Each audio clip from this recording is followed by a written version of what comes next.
Hi everyone. দিনটা ছিল 31 জুলাই। আমরা ওদিন সকালবেলায় মানে ভোর 4টে নাগাদ বেরিয়ে পড়েছিলাম আন্দামান যাওয়ার উদ্দেশ্যে।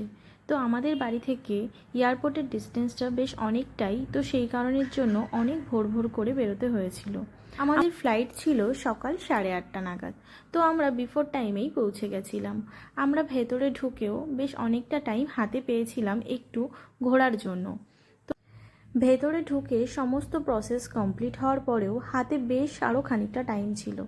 তো সেই কারণের জন্য আমি ওর সঙ্গে একটু গল্প করে নিচ্ছিলাম আর বলছিলাম যে আমাদের কোন গেট নাম্বারটা পড়েছে।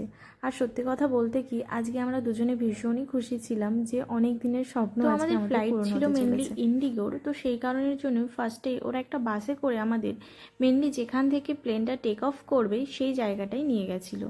তো সেখানে গিয়ে যে সমস্ত প্রসেসগুলো হয়, আবারও টিকিট চেকিং হয়, তো সেগুলো করে আমরা ভেতরে ঢুকেছিলাম এবং আমাদের জায়গাটা মানে সিট নম্বরটা খুঁজে আমরা বসেছিলাম।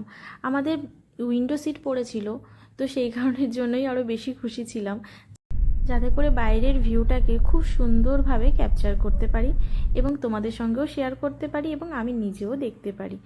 যাই হোক, আমরা মোটামুটি 2.5 ঘন্টার মধ্যেই পৌঁছে গেছিলাম পোর্ট ভিলেরে। তো সেখান থেকে বেরিয়ে আমাদের আগে থেকেই গাড়ি বলা ছিল, আমরা ই ট্রিপটোর মাধ্যমে গেছিলাম ওখানে, মানে এজেন্সির মাধ্যমে। তো সেখান থেকে যথারীতি গাড়ি আগে থেকে এসে আমাদের জন্য ওয়েট করছিল, আর পরবর্তী পার্টটা খুব তাড়াতাড়ি আসছে।